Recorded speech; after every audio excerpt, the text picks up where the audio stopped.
Meu irmão, minha irmã, você já sentiu como se estivesse no meio de uma tempestade furiosa? Não me refiro apenas à chuva e ao vento lá fora, mas àquela tempestade que se forma aqui dentro, no nosso coração, na nossa mente. Uma tempestade de ansiedade, onde as ondas do "e se" batem sem cessar contra o barco da nossa paz. Uma tempestade de medo, com relâmpagos de incerteza que iluminam um futuro assustador. Uma tempestade de tristeza, onde uma chuva fria e persistente parece que nunca vai parar. Talvez a sua tempestade tenha um nome.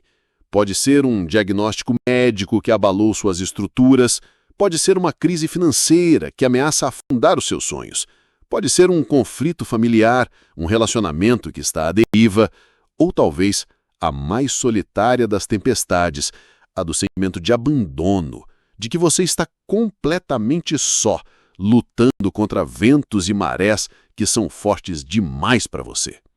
Se você se sente assim, se o seu barco está sendo açoitado e a água já começa a invadir, eu peço que você respire fundo, acalme-se, pois a mensagem de hoje não é apenas uma história antiga, é um manual de sobrevivência espiritual. É a âncora que a sua alma precisa. Fique comigo, pois vamos navegar juntos pelas águas de uma das passagens mais poderosas e reveladoras da Bíblia. Vamos descobrir juntos o segredo para acalmar a nossa tempestade interior. Vamos abrir as páginas sagradas no Evangelho de Marcos, capítulo 4, a partir do versículo 35. Naquele dia, ao cair da tarde, Jesus, depois de um longo dia de ensinamentos, se vira para os seus discípulos e diz uma frase simples, mas carregada de propósito. Passemos para outra margem. Perceba a profundidade disso. Passemos para outra margem. Isso não era apenas um convite para uma travessia geográfica. Era uma promessa. Era uma declaração de que, com ele no barco, o destino era certo. O outro lado era garantido. Eles entram no barco. Jesus, o Filho de Deus, o Verbo que se fez carne, estava com eles, fisicamente, ali no mesmo barco. Que segurança você pode pensar? Ter o Criador do universo ao seu lado, o que poderia dar errado? E aqui começa a nossa primeira grande lição. Levantou-se um grande temporal de vento e as ondas se arremessavam contra o barco, de modo que o mesmo já estava a encher-se. Espere um momento. Eles não estavam sozinhos. Eles estavam obedecendo a uma ordem direta de Jesus. E mesmo assim, a tempestade veio. Ela veio com fúria, com violência. Meu amigo, minha amiga, entenda isso de uma vez por todas. A presença de Jesus na sua vida não garante a ausência de tempestades, mas ela garante a sua travessia. Muitas vezes nós pensamos que, por sermos fiéis, por orarmos, por buscarmos a Deus, a nossa vida será um mar de almirante.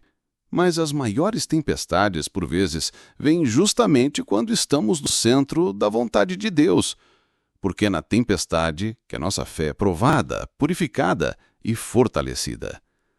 É na dificuldade que descobrimos quem realmente está no controle do nosso barco. Agora, olhe para a cena. Discípulos desesperados. Muitos deles eram pescadores experientes, Pedro, André, Tiago, João. Eles conheciam aquele mar como a palma da mão. Mas aquela tempestade era diferente. Era sobrenatural e sua fúria. Todo o conhecimento humano deles, toda a sua força e experiência eram inúteis contra a força da natureza. Eles lutaram, eles remaram, eles gritaram uns com os outros, eles tentaram de tudo, e o barco continuava a encher. O medo se transformou em pânico, o pânico em desespero. Eles estavam a ponto de naufragar. E onde estava Jesus, em meio a tudo isso? O versículo 38 nos dá a imagem mais intrigante e talvez mais frustrante de toda a passagem. Ele, porém, estava na popa, dormindo sobre um travesseiro. O barco afundando, os seus amigos gritando por suas vidas e o mestre dormia. Você já se sentiu assim? Você clama, você chora, você implora a Deus por uma solução e a única resposta que você parece ouvir é o silêncio. Parece que Deus está dormindo. Parece que Ele não se importa com sua dor, com seu desespero. Os discípulos certamente se sentiram assim. E eles fazem o que muitos de nós fazemos. Eles vão até Jesus, não com um pedido de fé, mas com uma acusação de desespero.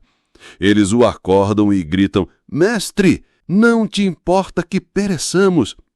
Mestre, o Senhor não se importa. Não vê o que estou passando, não vê que estou afundando. O Senhor me abandonou aqui nesta tempestade? Essa pergunta ecoa através dos séculos. Talvez ela esteja ecoando no seu coração agora mesmo. É uma pergunta honesta, nascida da dor e do medo, mas ela parte de uma premissa completamente equivocada. Ela parte da nossa visão limitada, da nossa perspectiva assustada. O sono de Jesus não era um sono de indiferença. Era um sono de confiança. Era a paz soberana de quem sabe que nenhuma tempestade, por mais forte que seja, pode frustrar os planos do Pai. Era a tranquilidade de quem criou os ventos e os mares e sabe que eles ainda obedecem à sua voz. O silêncio de Deus na sua tempestade não é ausência, meu irmão. É um convite para que a sua fé fale mais alto que o seu medo.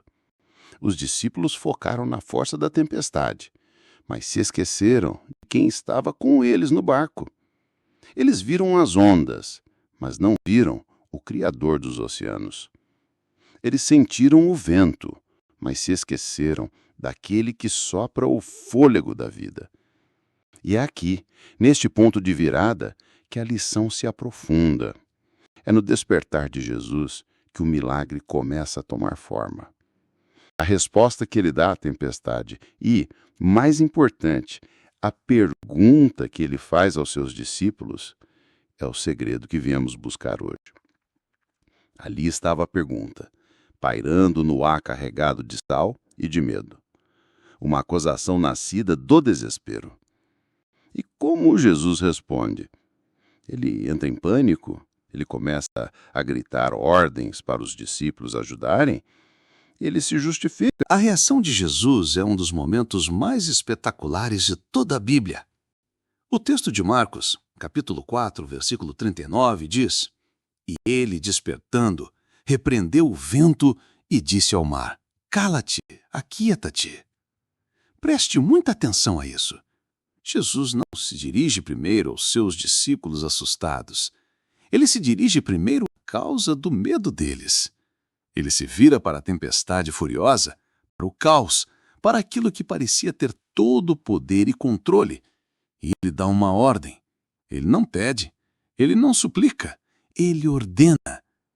Com a mesma autoridade com o que disse, haja luz, e a luz existiu, com a mesma autoridade com que chamou Lázaro para fora do túmulo, e a morte obedeceu, ele olha para a fúria da natureza e diz, silêncio, acalme-se. E o que acontece? O texto continua. O vento se aquietou e fez-se grande bonança. Uma grande calmaria, uma paz imediata, profunda e absoluta. O mesmo poder que criou o universo, em um instante, silenciou a tempestade. O caos se curvou diante do Criador. O problema que parecia insuperável, a força que ameaçava matá-los, foi desarmado com 2 palavras.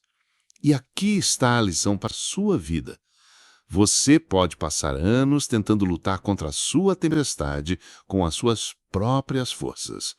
Você pode tentar remar, tirar água do barco, se desesperar, ou você pode aprender a acordar o mestre que está no seu barco e confiar na autoridade da sua voz. A sua ansiedade não tem poder diante da ordem dele. A sua doença não tem a palavra final. A sua crise financeira não pode resistir à sua autoridade. O seu problema, por maior que pareça, tem um mestre, e o nome dele é Jesus. Mas a história não termina aqui. O milagre externo está completo. Agora, Jesus se vira para realizar um milagre interno no coração dos seus seguidores. Depois de acalmar o mar, ele se vira para eles e faz duas perguntas penetrantes, que ecoam para nós hoje. Versículo 40. Por que sois tão tímidos? Ainda não tendes fé? Vamos analisar isso. Ele não os repreende por acordá-lo. Ele os questiona sobre a fonte de sua reação. Por que vocês são tão medrosos, tão covardes diante da situação? A palavra grega usada para tímidos aqui é deilos, que significa ter um medo que nos paralisa e nos faz recuar. E logo em seguida, ele mesmo dá o diagnóstico para esse medo. Ainda não tendes fé? Jesus conecta diretamente o medo paralisante à ausência de fé. Ele nos ensina que medo e fé são como dois baldes em um poço. Quando um sobe, o outro desce. É impossível ter o coração cheio de fé e, ao mesmo tempo, cheio de medo. A sua fé não é a ausência da tempestade, mas é confiança em quem está no barco com você durante a tempestade. A fé não é acreditar que o barco não vai balançar, é saber que ele não vai afundar, porque o mestre da criação está a bordo. E a reação dos discípulos a tudo isso é, talvez, a parte mais reveladora. O versículo final, o 41, diz: E sentiram um grande temor, e diziam uns aos outros: Mas quem é este, que até o vento e o mar lhe obedecem? Perceba a troca extraordinária que aconteceu. Eles começaram com medo da tempestade. Agora, a tempestade se foi, e eles estão com medo de Jesus. Mas é um medo diferente. Não é o medo que paralisa, mas o temor que reverencia. É o espanto, a admiração, o assombro de estar diante do poder absoluto. Eles fizeram a pergunta mais importante de todas: quem é este? A tempestade serviu a um propósito divino. Ela os forçou a parar de olhar para as ondas e a olhar para o Mestre. Ela os levou de uma fé superficial, de seguir a um bom mestre, para a revelação de que estavam diante do próprio Deus. Eles entraram no barco seguindo um carpinteiro da Galiléia. Eles sairiam daquela experiência sabendo que estavam na presença do Senhor do Universo. Meu irmão, minha irmã, qual é a tempestade que você está enfrentando hoje? Olhe para ela. Agora, eu lhe pergunto, quem é maior? A sua tempestade ou Deus que a repreende com uma palavra? Talvez Deus tenha permitido essa tempestade na sua vida com o mesmo propósito, para que você finalmente pare de tentar lutar sozinho e faça a pergunta certa: quem é este que está comigo no meu barco? Ele é o seu Salvador, ele é o seu protetor, ele é o Senhor sobre toda e qualquer tempestade. Neste momento eu quero te convidar a fazer uma oração comigo. Onde quer que você esteja, se puder, feche seus olhos, respire fundo e traga à sua mente a imagem da sua tempestade pessoal. Agora veja Jesus se levantando no seu barco. Ouça a sua voz, cheia de autoridade e amor, dizendo para a sua ansiedade, para a sua dor, para o seu medo: cala-te, aquieta-te. Senhor Jesus, nós te agradecemos porque Tu estás conosco em nosso barco. Perdoa-nos pelas vezes em que nosso medo falou mais alto que a nossa fé. Perdoa-nos por olharmos para o tamanho das ondas e nos esquecermos do tamanho do nosso Deus. Neste momento, nós despertamos a nossa fé em Ti. Nós Te reconhecemos como Senhor sobre toda e qualquer tempestade em nossa vida. Silencia os ventos da dúvida, acalma as ondas da ansiedade e enche o nosso coração com a Tua grande bonança. Nós não vamos perecer, porque Tu estás conosco, e nós Te damos toda a honra e toda a glória. A promessa dele foi: passemos para outra margem. E essa promessa continua de pé para você hoje. Confie nele. A travessia é garantida. A vitória é certa. Se esta mensagem tocou o seu coração e fortaleceu a sua fé, deixe o seu amém aqui nos comentários. Compartilhe este vídeo com alguém que precisa ouvir que a sua tempestade tem um mestre. Inscreva-se no canal para mais mensagens que alimentam a alma. Que a paz de Cristo, a paz que excede todo entendimento e que acalma todas as tempestades, inunde o seu coração, a sua mente e a sua casa, hoje e para sempre. Fique com Deus.